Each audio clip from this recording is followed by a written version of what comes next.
जय हिंद, नमस्कार सभी साथियों को।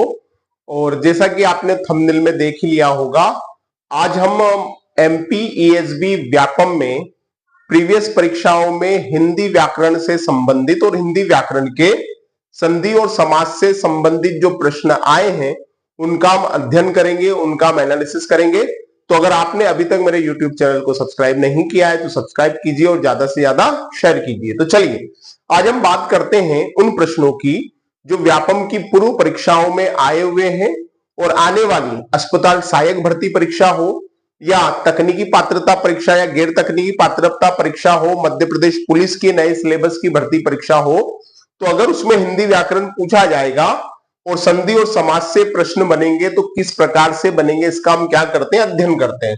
तो संधि और समास के महत्वपूर्ण प्रश्नों को हम देखते हैं। अब जैसे यहां संधि और समास दिया है तो आपको एक चीज बहुत अच्छे से पता है कि दो वर्णों के मेल को संधि कहते हैं, ना। आपको बहुत अच्छे से पता है कि दो वर्णों का मेल क्या कहलाता है।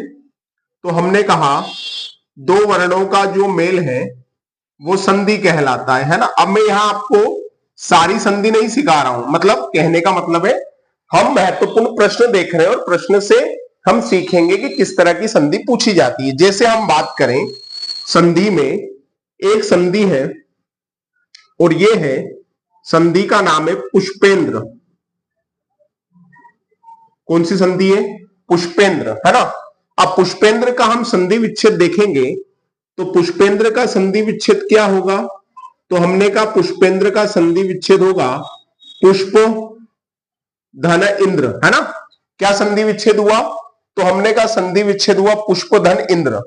अब देखना, ये संधि का चिन्ह है, संधि के चिन्ह के पहले आ है ना, प में आ है और संधि चिन्ह के बाद क्या है? ई है। क्लियर है? अब जो चीज बच रही है उसको हम साइड में लिख देते हैं। अब प में से आ निकल गया तो एक और प क्या रह गया? आधा। अब संधि का नियम है कि आ के बाद अगर ई आएगा तो इसका परिवर्तन किस में होगा? ए में होगा। तो ये ए में परिवर्तन हो गया। क्लियर है? अब ये प में से आ हमने निकाल लिया था, अब प आधे प को हम ए देंगे, है ना। तो ये आधा प है, जब इसमें ए मिलेगा तो ये क्या बनेगा? पे बनेगा। तो हम जब इसे पूरा लिखेंगे तो क्या बनेगा? ये बनेगा पुष्पेंद्र। क्या बनेगा? पुष्पेंद्र। तो इस प्रकार से पुष्पेंद्र का संधि विच्छेद क्या हो रहा है? पुष्प धनिंद्र। अब यहां पे आ के बाद ई आ रहा है तो ये ए में परिवर्तित हो रहा है। तो यहां पे सबसे महत्वपूर्ण बात यह है कि इसमें कौन सी संधि है। तो हमने कहा कि पुष्पेंद्र में हमें गुण स्वर संधि, कौन सी संधि देखने को मिलती है? तो हमने कहा यहां पर हमें गुण स्वर संधि देखने को मिलती है। मेरे ख्याल से ये आपको बात समझ में आ गई होगी। अब हम अगले उदाहरण की बात करते हैं। अगला शब्द है जो कई परीक्षाओं में आया हुआ है, उज्जवल। कौन सा शब्द है? उज्जवल। अब उज्जवल का संधि विच्छेद क्या होगा? तो उज्जवल का संधि विच्छेद होगा उद धन ज्वल। क्या होगा? उद धन ज्वल। अब मेरी बात को ध्यान से देखना, संधि चिन्ह के पहले द है, ये क्या है? व्यंजन है। संधि चिन्ह के बाद भी व्यंजन। तो यहां पे ये संभावना आप देख लीजिएगा कि ये कौन सी संधि होगी? व्यंजन संधि। अब नियम देखिएगा, अगर द के बाद ज आए, अगर द के बाद ज आए तो ये द भी ज में बदलता है ना। तो द आधा है तो ज भी कैसा होगा? आधा, है ना। क्यों? क्योंकि नियम है। क्या नियम है? तो हमने कहा कि त या द के बाद, त या द के बाद ज आए तो परिवर्तन किस में होगा? तो परिवर्तन जज में होगा, है ना। तो अब ये द किस में बदलेगा? आधे ज में। तो यहां हमने लिख दिया बाकी का क्या? उज्जवल। अब यहां पर हमें कौन सी संधि देखने को मिल रही है? तो हमने कहा यहां पर हमें व्यंजन संधि देखने को मिल रही है। कौन सी संधि देखने को मिल रही है? तो हमने कहा यहां पर हमें व्यंजन संधि देखने को मिल रही है। मेरे ख्याल से इसमें कोई डाउट नहीं होगा। चलिए बढ़ते हैं अगली महत्वपूर्ण संधि की ओर और अगला शब्द देखते हैं। अगला शब्द देखते हैं जो कई परीक्षाओं में आया है, चयन। चयन, है ना। कौन सा शब्द है? चयन। जब मैं चयन का संधि विच्छेद करता हूं तो चयन का संधि विच्छेद होगा चे धन अन। क्लियर है? क्या होगा संधि विच्छेद? चे धन अन। अब हमें क्या करना है? ये च में एक ही मात्रा है ना, तो हमने च में से ए अलग कर लिया, च स्वर रहित हो गया और ए अलग कर लिया। क्लियर है? संधि चिन्ह के बाद क्या आ गया? आ गया। कोई डाउट तो नहीं है? और इसके बाद क्या बचा?